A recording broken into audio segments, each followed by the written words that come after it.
Welcome to Dead Souls Social Club.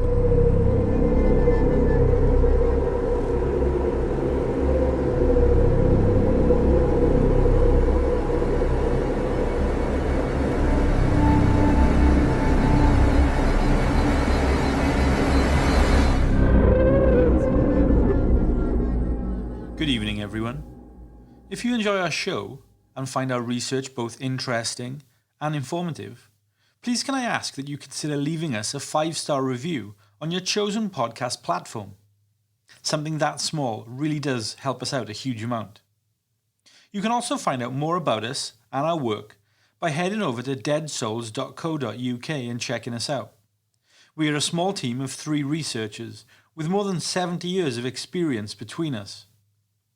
You can also find us and speak to us over on Instagram. Just search Dead Souls Social Club and we'll come up. So, as always, thank you so much for joining us tonight. This audio presentation contains graphic details of death, violence, and controversial subject matter. Listener discretion is strongly advised. From Dead Souls Media, this is the Iranian Embassy Siege, Part 1. I'm Jamie Black, a researcher and psychologist, and I'll be your host for tonight. Tonight's episode is an account of terror, courage, cowardice, and extreme challenge, psychological and physical. It's a story about entirely different groups of people thrown together out of necessity and desperation in the most unexpected of situations. This is the story of the 1980 Iranian embassy siege and the British Special Air Service resolution of that situation by force. The Iranian embassy siege captured the attention of the world, and, for many, it immediately became a historical watershed. An event that entered the national mythology in Great Britain. In the United States, there are 2 generation-defining moments of national history over the last 70 years. The assassination of President John F. Kennedy and 9/11. Moments where every citizen remembers where they were as the event happened. Well, in the United Kingdom, there are 2 moments in the national history of the same magnitude. They are the death of Diana, Princess of Wales, and before that, the Iranian embassy siege in London. Live, round-the-clock television news was a relatively new medium in 1980, and this event was the perfect fodder for it. The 6-day drama was played out on TV screens in homes across the globe, minute by minute, hour by hour, and day by day. The first ever hostage crisis to be relayed in real time. The United Kingdom had never faced an international hostage incident of this magnitude before.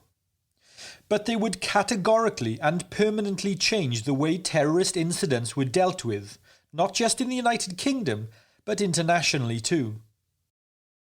During the 1960s and 1970s, terrorist activity had been growing on the world stage. Multiple political and fanatical religious factions had emerged due, in part, to many countries adapting to an increasing globalized outlook. The factions were looking for immediate results for their ideological wants, and they aimed to achieve this through murder, bombings, hostage-takings, armed force assassinations, and hijacking. Hostage-taking was high on their list of popular methods of choice in their guerrilla arsenal. Possibly the most well-known incident of that period was the 1972 Palestinian terrorist attack on the Munich Olympic Games.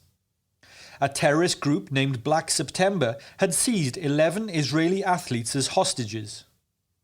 The West German handling of that situation had been catastrophic, due in part because German authorities didn't want to be seen to use force due to their fairly recent history in the country. That stance proved to be a disaster. The incident ended with the deaths of all of the hostages, 1 policeman, and 5 of the 8 terrorists. Following this, the British government immediately prepared a plan in case of a similar incident on UK soil. The British government's core principles being, quote, 1. Terrorism should be treated as a crime and prosecuted in the United Kingdom. 2. Police would handle all tactics during any hostage-taking incident, but the overall strategy would be managed and led by central government via the UK Home Secretary. 3. If all failed, the final contingency would be termination of the situation via assault by armed forces, specifically the SAS. This Iranian embassy siege would be remembered as a morality tale of military daring, civilian bravery, and of steadfast resolute against fanatical terrorists, hell-bent on chaos, menace, and fear. No one knew how the siege would end. Every eventuality was equally likely, and all of those involved in the dispute would be pushed to the very limits of human endurance. No one knows how they will realistically respond in moments of extreme fear, stress, or lethal jeopardy. Until, of course, they are thrust directly into it and have no choice when those unique reflexes of fight or flight kick in. Chapter 1. The Terrorists. For background, during the 1979 Iranian Revolution, which deposed the Shah, who was the Iranian monarch who had ruled over Iran since 1941, the Ayatollah Khomeini was installed as ruler to replace the Shah, and thus Iran became an Islamic republic. Following the revolution, a number of Western nations' embassies were targeted by Iranian insurgents. The American embassy was attacked in November 1979, and it was overrun. This started a 444-day hostage situation that ultimately led to the ruin of Jimmy Carter's presidency and ushered in the era of Ronald Reagan. But the British embassy was also attacked during this period. Britain and America were supporters of the Shah, so were deeply unpopular amongst the Iranian people. The structure of the British embassy building was damaged, and 6 diplomatic personnel were taken hostage, although they would later be released unharmed after an agreement was reached between the British government and the hostage takers. The Sunni Arab population in Iran, an ethnic minority, who helped in deposing the much-loathed Shah, was soon targeted by Khomeini's fundamentalist and strict Shia Muslim government. The 1979 revolution in Iran also triggered an uprising of Arab Muslims, which occurred in the Khuzestan region of Iran. It was a direct product of the aftermath of the Iranian Revolution. The uprising Arabs demanded autonomy and full independence for their region. For clarity, the Khuzestan province is one of the 31 provinces of Iran. It is located in the southwest area of the country and borders Iraq and the Persian Gulf. The Khuzestan uprising was led by the Arab separatist group named APCO, or the Arab Political and Cultural Organization. They fiercely sought independence from the new theocratic rule. It wasn't successful, however. They just didn't have the numbers. The uprising was ultimately quashed by Iranian security forces violently, with over 100 people killed in the ensuing chaos and destabilization within the country. There were other groups in the region who also sought independence for Khuzestan, however, one of those being the Democratic Revolutionary Front for the Liberation of Arabistan, or DRFLA, which was led by Owen Ali Mohammed. Arabistan being the autonomous name that they wanted to call their independent new country. The DRFLA, whilst fighting for Khuzestan's autonomy, were also seeking the release of prisoners who had been captured during the rebellion. The group was supported by Iraq under the rule of Saddam Hussein. But more on that later. The DRFLA, led by Owen Ali Mohammed, had a plan.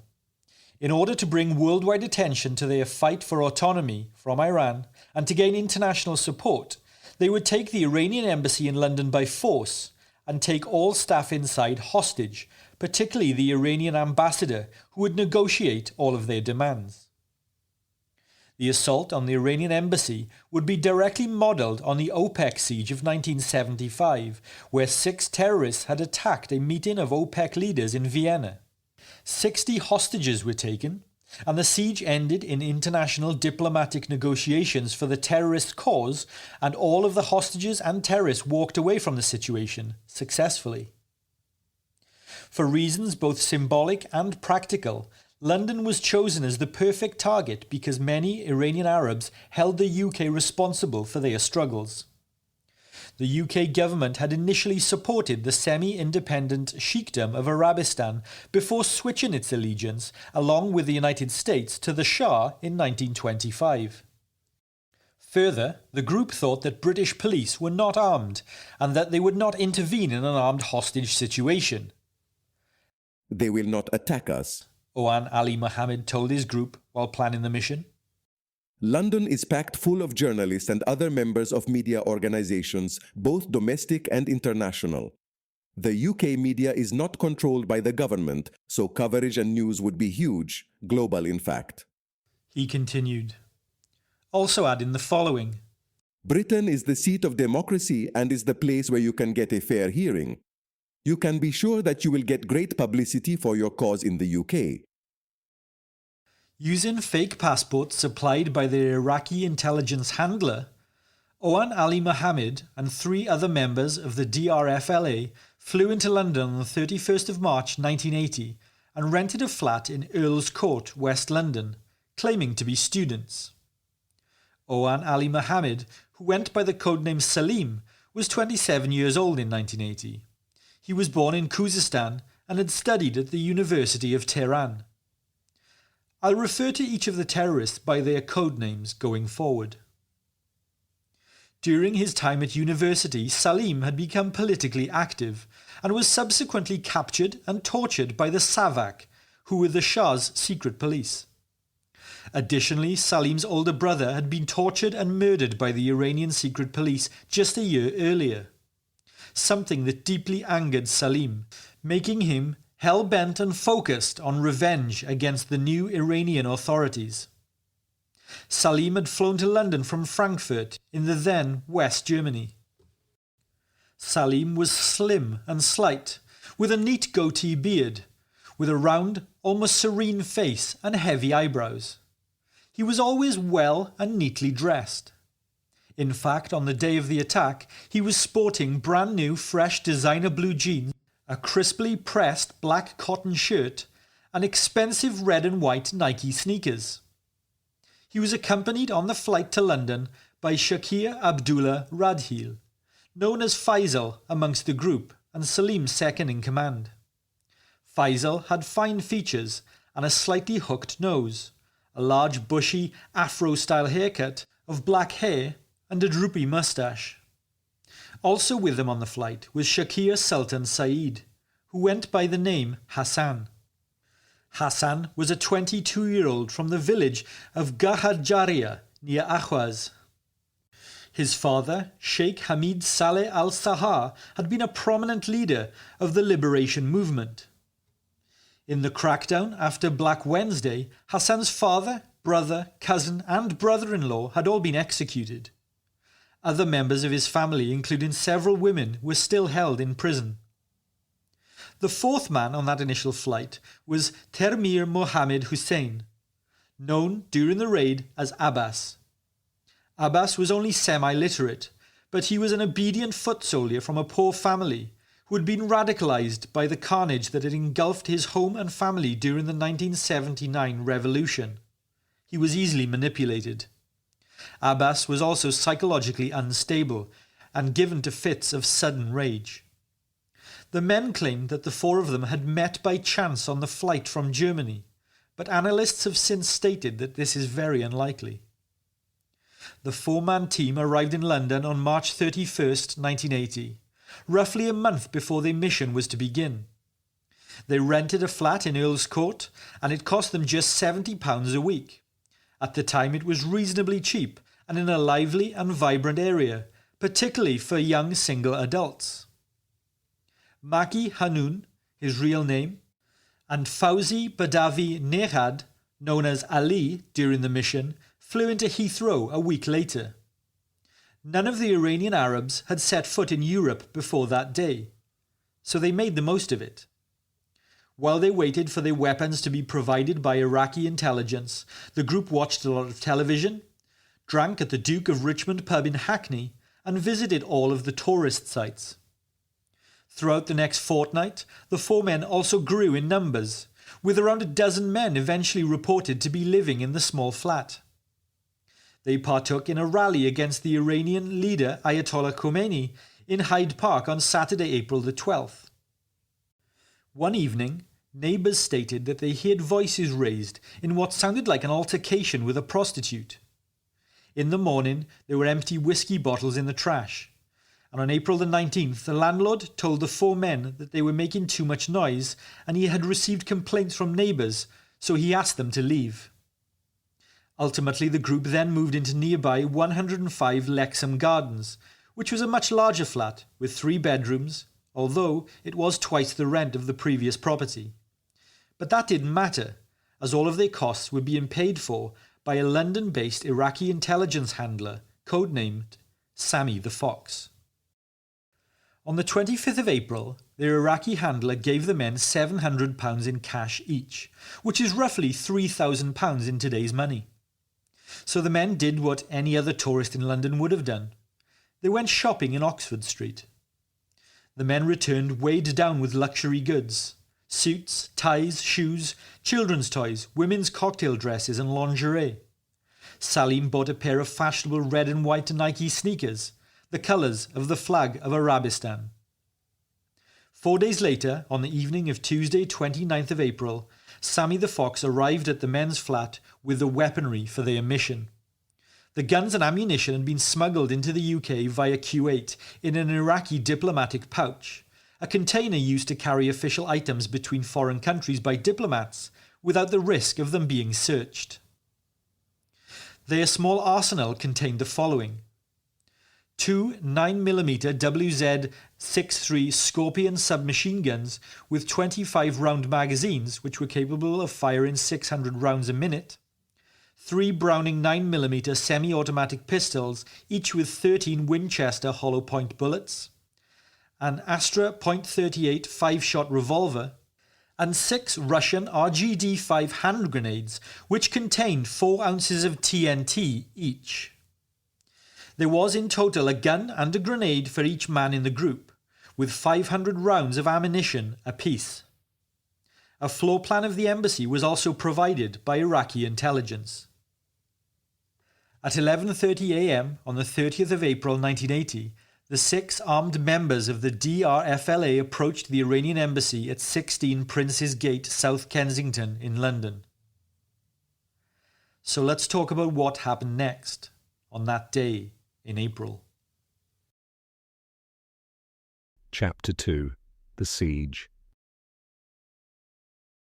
It was just before 11 a.m. on a Wednesday morning, a cloudy and overcast April day, yet mild at just 13 degrees Celsius or 55 degrees Fahrenheit to my American friends. 6 men were stood huddled beside the Albert Memorial in Kensington Gardens, London. The memorial was in Hyde Park and opposite the Royal Albert Hall, between the districts of South Kensington and Knightsbridge, a particularly well-to-do part of London at the time. The men were all Middle Eastern and varied in age between early to late 20s. They were all well-dressed and each sported backpacks and a keffiyeh around their necks. To onlookers, they appeared as tourists or perhaps students. The men all sat on the step beneath the memorial as one of their groups spoke to them, as the remaining 5 listened intently. At precisely 12 minutes past 11, all 6 men grabbed their bags and split into 2 equal-sized 3-man groups. The first group headed to the east side of Prince's Gate. The second group headed to the west side of the same street. For context, Prince's Gate was an antique decorated Victorian row of large townhouses on a quiet road set back from Kensington High Street. There was an 8-foot-high brick wall and a service road between Prince's Gate and the main Kensington Road thoroughfare. As the 2 groups approached number 16, They each wrapped their keffirs around their faces, leaving only narrow slits for their eyes uncovered. Police Constable Trevor Locke was part of the Diplomatic Protection Unit in the Metropolitan Police. He was assigned to guard the Iranian embassy at number 16 Prince's Gate in Kensington. In all honesty, there wasn't much to guard. It was a fairly easy job, and what they called a cushy little number. Whilst the UK, like all countries, met their obligation to guard the foreign embassies situated on their soil, they very, very rarely needed any protection. The police unit saw very little action. PC Locke spent the vast majority of his time standing outside the front entrance of the embassy and just nodded in a friendly, yet official manner to visitors and diplomats as they entered and left the embassy building. PC Locke was 41 years old in 1980. He was relaxed, easygoing, and rarely, if ever, got stressed or worked up. He was working class, London born and bred. In fact, he had lived in the borough of Barking all of his life, with the exception of 3 years in Tripoli as he completed his national service. After leaving the army, he joined the police force and had been an officer ever since. 15 years, in fact. He had been married to Doreen since 1973, and between them they had 6 children. Trevor Locke was an extremely experienced police officer, and considered by all who knew him as a stable and trustworthy pair of hands. The Iranian embassy certainly gave off an air of grandeur. The ornate Victorian townhouse was huge. Built in 1849, it boasted 56 rooms over 5 stories, which included a basement. The beautiful Hyde Park was just a street away to the north, and in a street of just 11 houses, it certainly was an exclusive neighbourhood. In fact, former residents at Prince's Gate included John F. Kennedy, who had lived next door at number 15 for 2 years when his father was the United States ambassador to the UK between 1938 and 1940. Next door on the other side was the Ethiopian embassy. At 11:18 a.m, PC Locke was offered a cup of coffee by the Iranian doorman Abbas Falahi. Locke, as an on-duty policeman, was not meant to accept offers of food or drink, but he didn't want to offend, so accepted and stepped into the vestibule between the oak outer door and the inner security door of the embassy. PC Locke stood for a while sipping the coffee he was given, before he would venture back outside. At 11:26 a.m, PC Locke observed what appeared to be an Iranian man approaching the embassy door. Just another Iranian student visiting for a visa, PC Locke thought to himself. The embassy saw dozens of them each week. Then Locke saw the machine gun. Bullets smashed through the glass security door, pouring shards down upon PC Locke's face. Locke staggered backwards as the gunman fired another blast of shots. The man shouted in Arabic and pushed Locke back into the embassy reception. Locke was confused as blood had flooded his eyes and he couldn't see what was going on, just the noise and confusion of the gunshots and shouting. 2 more armed men burst into the building, firing machine guns into the air and shouting, Put your hands up, get against the wall, and don't move. The leading gunman shouted in English. PC Trevor Locke, in all of the confusion, managed to reach for his lapel radio and press the emergency alert button. This triggered an alarm 3 miles away in Scotland Yard's Central London Information Room. Locke raised his hands and stood back against the wall of the reception area. In total, 6 terrorists had stormed the embassy, firing volleys of gunshots and screaming at those inside the building. They rushed from room to room. The terrorist group quickly took 26 people hostage in total and seized control of the building with relative ease. The gunmen, now in control, pulled down their keffirs. The leader spoke once again. Please do not be afraid. We get everyone in the building together, make a few speeches, and then we go. Don't worry. Nothing is going to happen to you. You are all our friends. Why don't I believe them? Trevor Locke thought to himself. The leader was Salim. He spoke to the hostages clearly and calmly in tone. As Salim addressed the hostages, another terrorist took a green hand grenade from his pocket and placed his finger through the ring holding the firing pin in place. His hands were visibly shaking. Hearing the commotion below, Ghulam Ali Afrouz rushed to his office door and locked it behind him. Afrouz was the chargé d'affaires in the embassy, and he could hear the terrorists searching for him by name as they went from room to room. Afrouz was being interviewed at the time of the attack, and both Afrouz and his interviewer just stared at each other, frozen in fear, as the intruders hammered on his office door, firing their guns into the air and shouting for the occupants to open up. Afrouz knew enough Arabic to understand what they were saying. This is his office, Ali Afrouz. Don't let him escape. As well as PC Lock activating his emergency alarm button, in the commotion of the assault, another embassy staffer had managed to hide under a desk and dial 999, requesting police assistance. Throughout the building, terrified employees tried to escape, and in fact 5 managed to get out before the terrorists could seize them. 2 women had opened the front door and simply ran into the street screaming for help. Another embassy official grabbed a clerk by the arm, and they both climbed out of an office window at the rear of the ground floor and escaped. The 5th escapee was the Iranian consul general. He clambered onto the rear balcony and managed to jump over to the next door balcony of the Ethiopian embassy. The staff there allowed him in through their window to safety. Ghulam Ali Afrouz slowly unlocked his office door and peeped through a small gap into the hallway. The coast was clear, he thought. So he flung open his office door and ran down the 5th floor hallway towards a window at the rear of the embassy.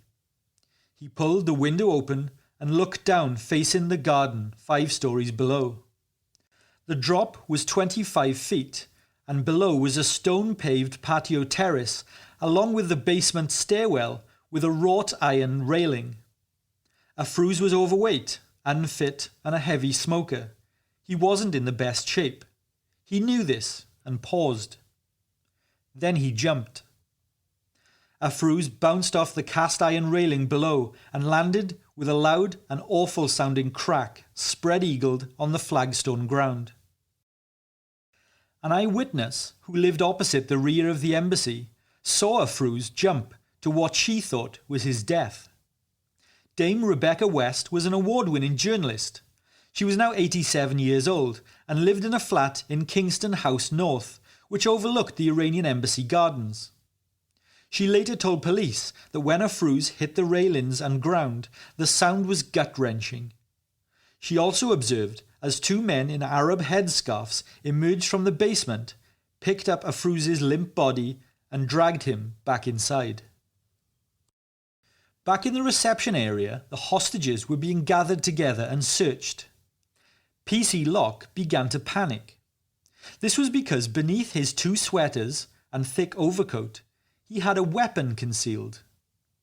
British police didn't carry firearms in 1980, but the diplomatic protection officers did.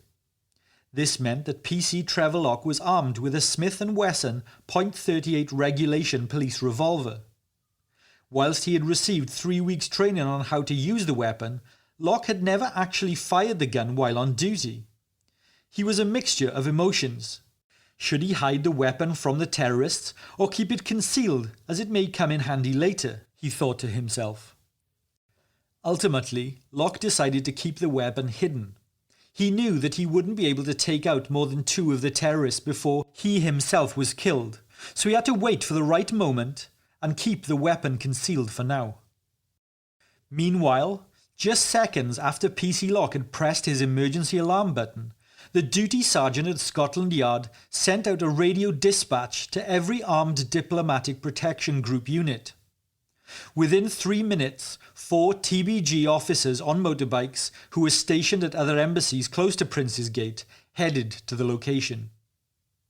Soon after, 2 police cars and another 5 other diplomatic officers responded to the dispatch. All were armed with .38 revolvers. Once the situation had been confirmed by the initial officers on the scene, an announcement from the main Metropolitan Police radio frequency alerted all available officers that, quote, Armed terrorists have attacked and taken the Iranian embassy. The embassy's direct emergency link to Scotland Yard has been activated. All available units attend immediately. Within minutes, every police car in the area was soon speeding to the scene, sirens wailing. A major incident had been declared. Whilst the Metropolitan Police descended in droves onto the Prince's Gate location, another police officer took pause. He couldn't believe what he was hearing on the radio. A terrorist siege and hostage situation in London. This is massive, he thought. PC Dusty Gray was part of the Metropolitan Police Dog Handler Unit. He was based in West London, and the morning had been otherwise quiet when the alert came over the police radio.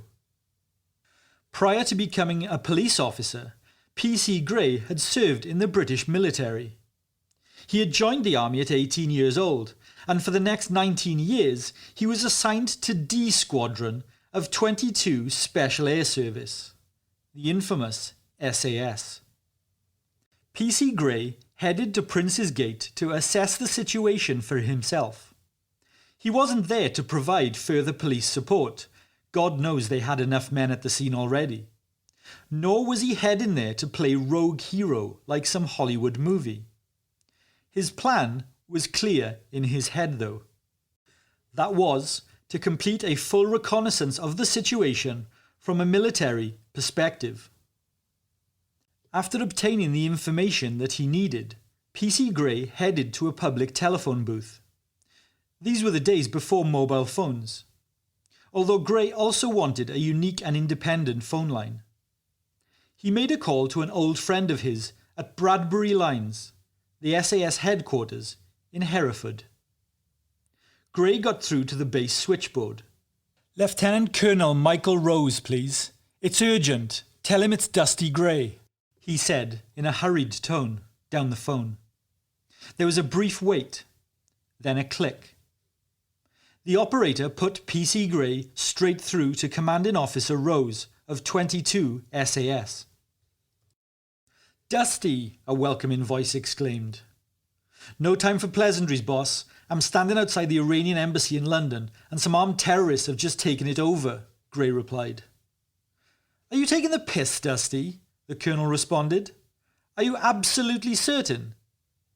Soldiers loved a good practical joke on their mates, but something like this would be off limits. Also, the tone coming down the telephone from Dusty Gray suggested that he was deadly serious and somewhat panicked. Gray replied, "Boss, I have personally seen armed terrorists moving about the building. The Met have directed all available officers to the scene. This is really serious." It was 12:15. Only 45 minutes had passed since the terrorist had entered the embassy. Colonel Rose didn't hesitate after that phone call. He called Brigadier Peter de la Billière, the Director of Special Forces at the Ministry of Defence. De la Billière immediately confirmed the situation. Without waiting for official authorization from the MOD, Rose ordered the squadron to deploy to London with immediate effect. 45 SAS soldiers received the live operation code 9999 on their pages. The message simply read, "This is the real thing." Back at the embassy, the police had now enforced a cordon and surrounded the building. But they only had limited information. They only knew that armed men had entered the embassy, that gunshots had been heard, and hostages were taken, one of which was a Metropolitan Police officer. The police didn't know how many hostages there were, or who the terrorists were, nor what their demands were. They had received a 999 phone call from a witness telling them that a man had jumped from a 5th-floor window and then his body dragged back inside by masked men. The caller assumed the jumper was dead. That was it, the sum total of all the police knew at that juncture. But that would soon change. Chief Superintendent Roger Bromley of the Diplomatic Protection Unit arrived on the scene just after 11:35 a.m. He brought with him 10 more armed diplomatic officers. Weapons drawn, they took up defensive positions behind parked cars around the building and provided cover for Bromley as he made his way to the rear of the building. Bromley slowly moved to a position on the patio terrace beneath the embassy rear windows. He and his protective officers pointed their guns at the second-floor windows where they could see movement, and Bromley shouted, "This is the police. What do you want? What is this all about?" A voice responded back, quote, "If you take one more step, you will be shot." Bromley quickly backed away. Another approach was needed.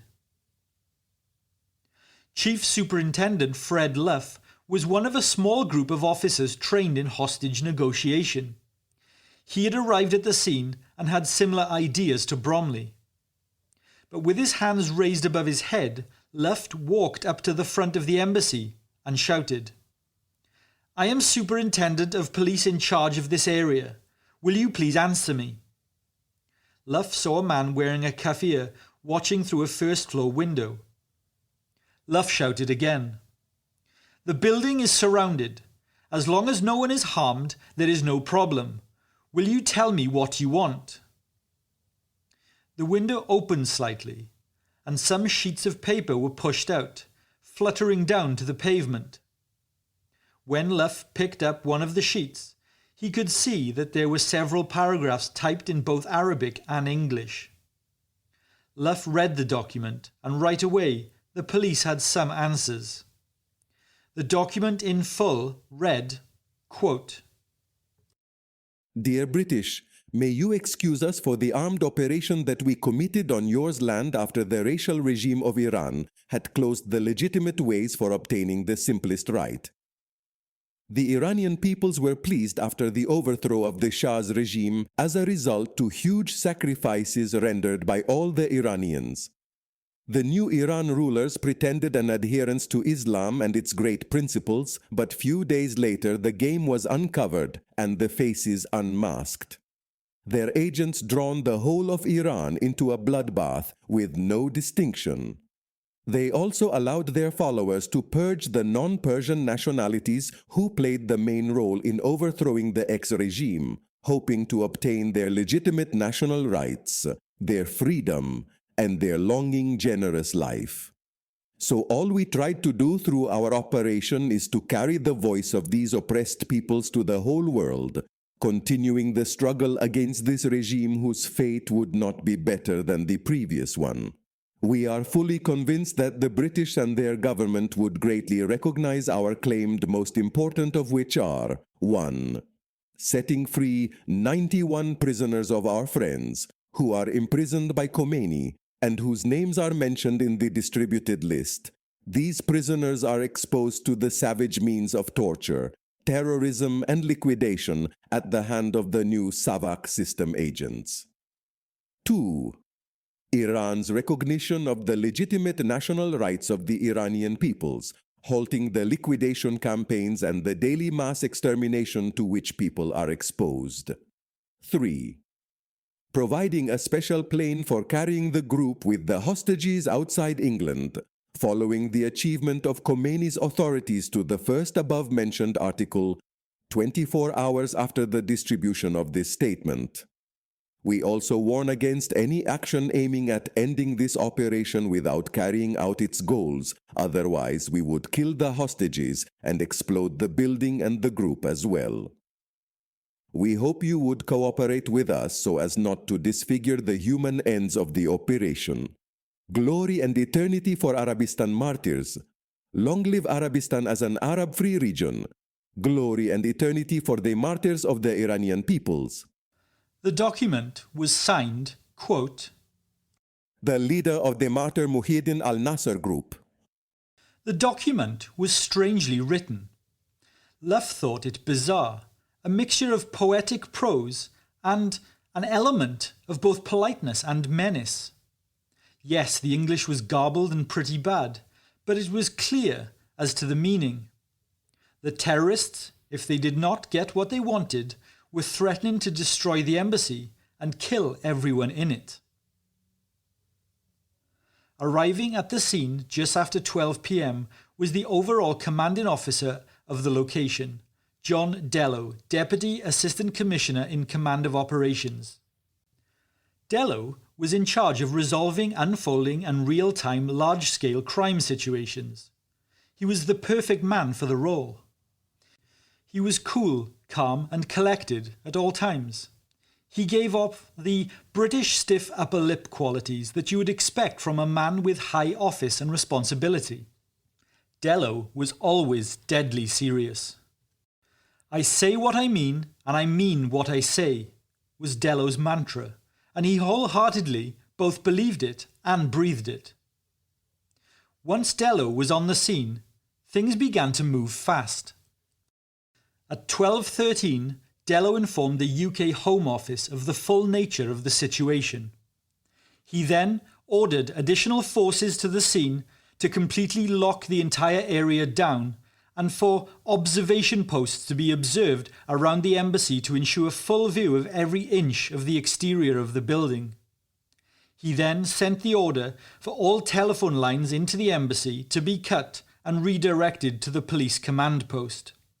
He wanted the terrorists isolated and negotiating as soon as possible.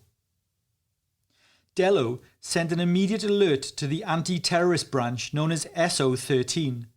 They were a Metropolitan Police Special Operations Unit that operated at the time.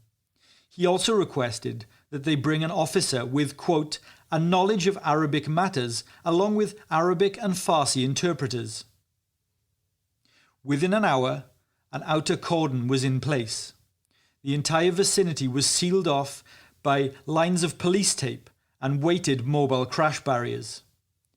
In all, there were by now over 200 police officers at the scene. All traffic in and out of the area was diverted and neighbouring buildings were all evacuated.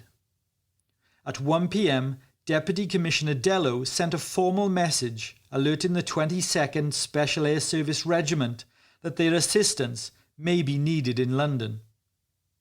PC Gray's call to them was almost an hour earlier. The regiment was already preparing when they accepted Dello's request.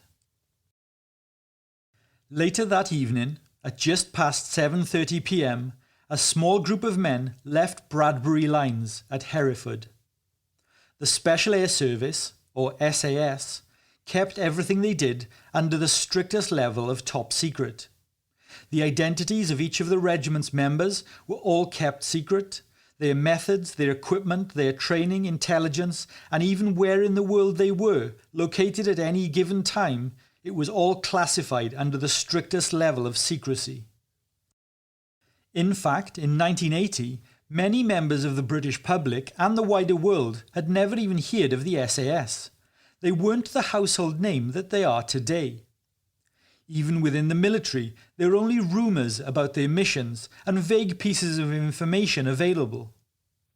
That's not to mean that locals weren't entirely fascinated about the top secret goings-on at the Bradbury Lines base, however.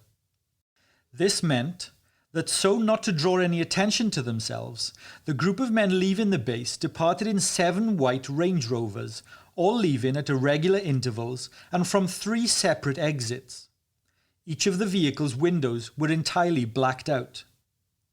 Additionally, 2 white Ford Transit vans and 2 large yellow furniture trucks decorated with a fake furniture company name on the side also departed. The convoy of vehicles carried 45 SAS soldiers and enough of an arsenal to blow a small hole in the planet. Each of the soldiers had a green carryall which was packed with his personal weapons and equipment, namely a submachine gun with 4 30-round magazines, a 9mm semi-automatic pistol with 2 spare rounds of ammunition, a respirator, gloves, a balaclava helmet, body armour, boots, a belt and a weapons cleaning kit. Each man also had a long stay bag with toiletries, trainers, a tracksuit and a sleeping bag.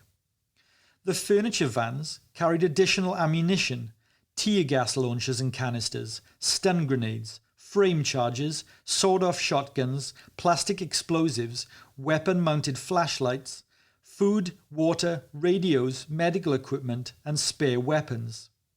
The trucks also contained scaling ladders, ropes and abseiling equipment, plus lighting rigs, screens, thermal lances for cutting through metal, smoke bombs, generators and battering rams. With this number of men and this arsenal of weaponry and equipment, the SAS could hold off and repel a small army. But their mission on this April day was on home soil. For the first time in history, the SAS mission was to disable terrorists closer to home than ever before. Good night, everyone. Thank you for taking the time to listen to our show tonight. Be sure to leave us a 5-star review on your chosen podcast platform and subscribe to our show so that you never miss an episode.